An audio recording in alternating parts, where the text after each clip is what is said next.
Harga itu nomor sekian kalau value-nya itu ada.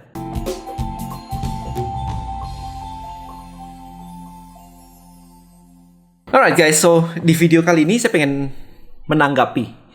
Ada sebuah postingan di Instagram saya yang cukup ramai. Saya barusan posting pagi ini dan ternyata responnya luar biasa banget ya. Jadi yang komen itu udah kayak banyak banget gitu. Anyway, dia ngomong kayak begini nih. Ini adalah sebuah komen yang ada di YouTube saya. Mau nanya Om, kalau kita nggak perang harga, bagaimana kita bisa bersaing? Banyak produk mahal tidak bertahan lama. Produk mahal sekalipun kayak KFC, dia mengatakan itu punya strategi harga murah dengan menawarkan harga promo dan paket.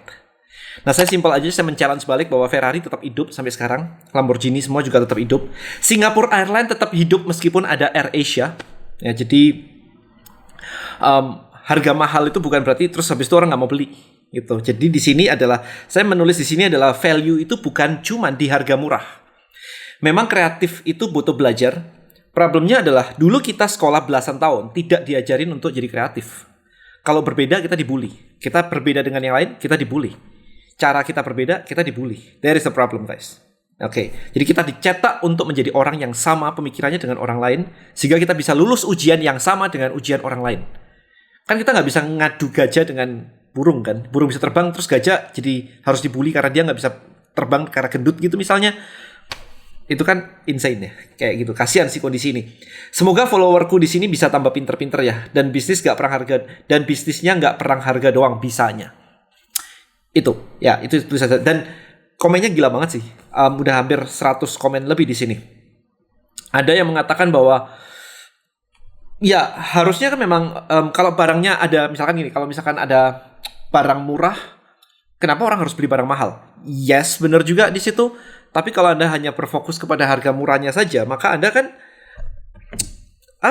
think about this guys. Kalau Anda cuma bisa jualan barang murah, terus Anda mau dapat profit dari mana? Anda mau cari profit atau Anda mau cari laku? Kalau Anda mau cari laku ya gratisin aja udah. Laku tuh banyak yang ngambil kan. Digratisin aja belum tentu mau. Anda kalau nonton video saya sebelumnya tentang diskusi saya dengan Coach Tommy tentang es krim walls. Hipotesa awal orang membeli es krim itu karena apa sih? Orang membeli es krim karena murah, kelihatan, dan bisa dijangkau. Ya, jadi kelihatan, jadi ingat gitu. Terus mau beli itu gampang, ada di depan mata, dan harganya murah.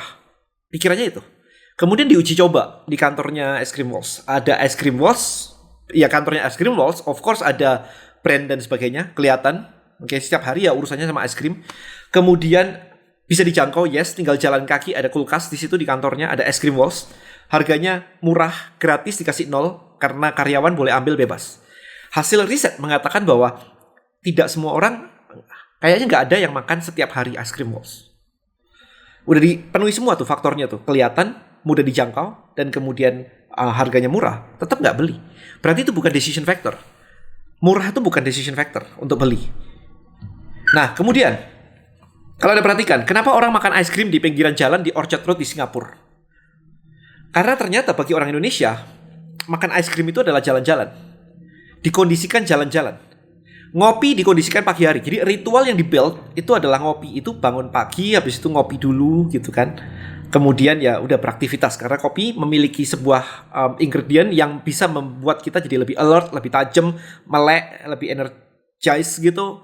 Kemudian kalau misalkan es krim itu di Indonesia dikondisikan sebagai jalan-jalan ke pantai, jalan-jalan makan es krim gitu. Makanya begitu orang Indonesia jalan-jalan ke Singapura, ya beli es krim di pinggir jalan di depan mall.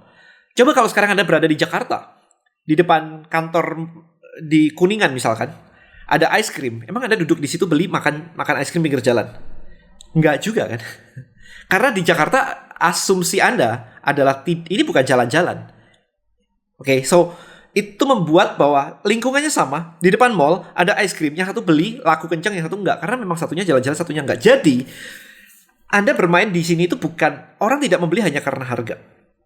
Nah, kalau Anda punya bisnis dan Anda hanya berfokus kepada harga, ya pasti akan perang harga, mau nggak mau. Apalagi kalau orang-orang yang, dan saya nggak mau perang harga, tapi begitu orang masuk dikasih harga promo. Kenapa harus dikasih harga promo itu? Iya kan? Nah, kemudian, kalau memang Anda mau berperang, mau memberikan value harga murah itu sebagai value Anda, itu nggak salah. Bisa. Tapi Anda harus memahami medan perangnya. Kalau Anda jualan barang murah dan kemudian Anda butuh profit, maka Anda harus punya jaringan distribusi yang besar. Iya kan? Jual barang murah, profitnya kecil, jualannya dikit, mati dah. Yang harus Anda lakukan adalah gimana caranya jualannya murah, profitnya dikit, tapi banyak, jumlahnya, kuantitinya banyak. Berarti jaringan distribusinya harus gila banget. Maka Anda bisa memperhatikan, misalkan Anda mau beli Sunsilk gitu ya, sampo Sunsilk saset gitu yang murah banget gitu, kayak sabun yang murah banget. Maka Anda lihat jaringan distribusinya. Sampai warung-warung kelontong pun itu jualan itu, Sunsilk yang dipotong gitu kan, itu karena murah. Jadi jualannya harus banyak. Tapi kalau Anda jualan main value, misalkan let's say kita ngomong apa ya, skincare gitu. Misalkan Anda cari let's say skincare yang Pond's Institute atau Shiseido, whatever kayak gitu. Anda nggak nemu itu di toko kelontong karena target marketnya definitely different. Dia mencari target market yang mempunyai budget lebih, yang mau membeli value lebih, dan harga bukan fokusnya mereka. Maka mereka brand-brand kayak begini akan jualannya di mall-mall. Karena mereka tahu bahwa target marketnya di situ. Nggak ada orang beli Shiseido or whatever kayak gitu, datangnya ke Indomaret. Gak make sense. Orang ke Indomaret nggak banyak gitu yang mau cari skincare dengan high quality produk kayak begitu. Jadi bukan tentang benar salah. Yang salah adalah kalau Anda berusaha jualan hanya dengan mau perang harga. Ini yang salah, mindsetnya yang salah. Tetapi apakah strategi harga murah itu salah? Itu enggak. Asal Anda ngerti cara mainnya dengan benar. Gitu. Nah, kemudian bisa saja kayak begini. Anda membuat harga barang Anda lebih murah. Tapi Anda menjadikan itu sebagai sebuah tripwire. Contohnya begini, misalnya nih ya, ada 2 Indomaret nih, misalnya ini contoh aja kayak 2 Indomaret atau 2 Alfamart gitu kan. Kemudian Anda bisa menjual barang Anda kayak sabun, sampo, kemudian odol, itu lebih murah daripada toko sebelah. Jadi benar-benar lebih murah gitu. Orang datang ke mana? Kan pasti datang ke yang lebih murah kan? Definitely. Nah, tapi begitu Anda menjual barang-barang yang lain, itu bisa lebih tinggi di sini. Jadi modelnya pakai cross subsidi silang. Nah, karena yang dibeli setiap hari adalah sabun, sampo, odol dan sebagainya itu yang tiap hari, maka seolah-olah toko ini menjadi lebih murah. Padahal ketika Anda menambah sesuatu, itu menjadi lebih mahal. Akhirnya sama aja, tetapi karena diasumsikan ini lebih murah, maka orang ini bisa menggait traffic. Nah, ini it's okay gitu. Traffic kayak begitu it's okay. Makanya kadang-kadang orang kan menjual kayak something yang murah duluan, kayak murah banget begitu supaya ini. Nah, habis itu database-nya dikumpulin, ini di upsell harganya di sini, profitnya di belakang. Nangkap ya? Jadi harga murah itu dibuat untuk pancingan, namanya tripwire. Begitu mereka beli, transaksi, kemudian di belakangnya Anda melakukan upsell dengan harga yang lebih mahal, sehingga disinilah profit Anda. Di depan ini mungkin Anda nggak dapat profit sama sekali, bisa aja nol, bisa saja nol. Nah, problem terbesar adalah strategi ini tidak kelihatan di banyak mata orang. Strategi ini hanya kelihatan di depannya saja, sehingga orang akan bilang kayak dia jualannya udah banting harga kok laris banget ya. Karena ternyata setelah banting harga di depan, laris banget. Dan kemudian di belakangnya dia jualan upsell dan ini profitable. Profitnya ini bisa dipakai untuk bayar iklan. Sehingga orang akan datang lebih banyak lagi di sini. Sehingga muter itu. Jadi kelihatannya murah banget, tapi di belakangnya di upsell muter. You know? Nah, belakangnya ini tidak kelihatan. Maka banyak orang akan melihat bahwa kayak, kok bisa sih dia kayak begitu, udah jual murah, habis itu ngiklan dan sebagainya. Nggak kelihatan di belakangnya. Nah ini loh, pentingnya sebenarnya ngerti strategi secara luas. Habis itu Anda mendesain ini semua. Nah, ketika Anda belajar tentang list building mastery, email marketing, gunanya adalah untuk mengoptimalkan ini.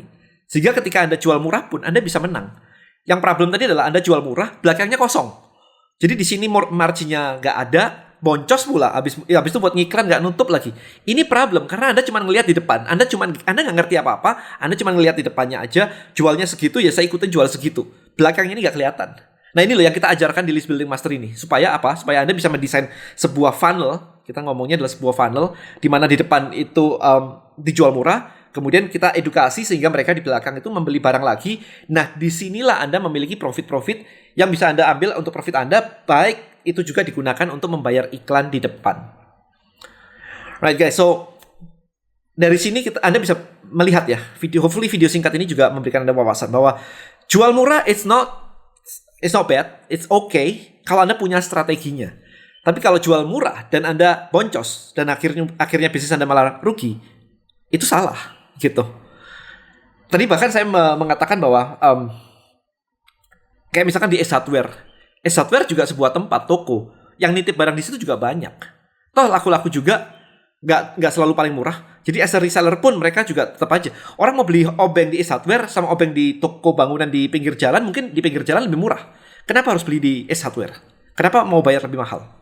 Convenience. Mungkin tempatnya lebih enak, sambil jalan-jalan, sambil makan siang beli gitu. I don't know. Itu Anda harus nanya orang-orang di sana. Kenapa nggak beli online aja lebih murah? Kenapa tokonya masih ada? Ini contoh aja teman-teman. Ya jadi saya juga kemarin tuh memberikan case tadi, yaitu saya jualan tiket nonton yang harusnya harganya 60.000. Tapi karena saya jualan plus saya bundle dengan makan malam, kemudian kita ada mastermind dinner, maka harganya jadi 1,8 juta. Dan people willing to buy. Antri men, kita nolak. Batch terakhir yang saya lakukan waktu masih di Jakarta, batch terakhir yang saya lakukan itu sampai saya harus nonton film tersebut 2 kali karena saya nggak mau banyak-banyak kan, karena mau dinner maksimum 13 orang kemarin tuh, mejanya tuh dihitung 13 orang with my team. Kalau dibuat 50 orang itu jadi seminar. Saya nggak mau bikin seminar, saya cuma mau makan malam ngobrol santai kayak gitu-gitu sih, saling kenalan, saling sharing. Nah kayak gitu, itu dijual dengan harga segitu dan orang beli gitu, antri. Saya waktu jual harga 800.000, dari 60.000 saya jual harga 800.000. Itu yang daftar 100 orang. Kan gila banget ya, kayak 80 juta instan gitu. Cuman saya nggak mau bikin kelas, men. Saya maunya nonton film kemudian makan malam gitu. Jadi kemarin tuh bener-bener cuman ya udah saya ambil waktu 800.000, saya cuman ambil 8 orang. Nah, habis itu animonya banyak banget dan akhirnya ya udah batch berikutnya saya bikin 1,8 juta dan itu pun antri banget sampai harus dibikin 2 batch. Artinya apa sih? Harga itu nomor sekian kalau value-nya itu ada. Dan value itu bukan cuman harga. Value itu bisa macam-macam. Bisa ngobrol dengan saya, dengan apapun itu sih, convenience. Terserah, itu industri Anda masing-masing beda-beda. Servisnya seperti apa, kecepatannya seperti apa. Yang dijual nggak hanya selalu function kayak jual tas Hermes, misalkan Chanel, Louis Vuitton, Gucci. Mereka tidak hanya menjual function bag, tetapi mereka menjual gengsi, keren, pamer lah, istilahnya dijual tuh Anda bisa pamer lah. Kalau Anda punya mobil Ferrari, Anda bisa pamer lah. Intinya cuma itu sih sebenarnya. Jadi banyak hal lain yang bisa menjadi value other than just harga murah. Right, so hopefully video ini memberikan Anda wawasan. Thank you so much guys for watching this video. I'll see you in the next video. Bye-bye.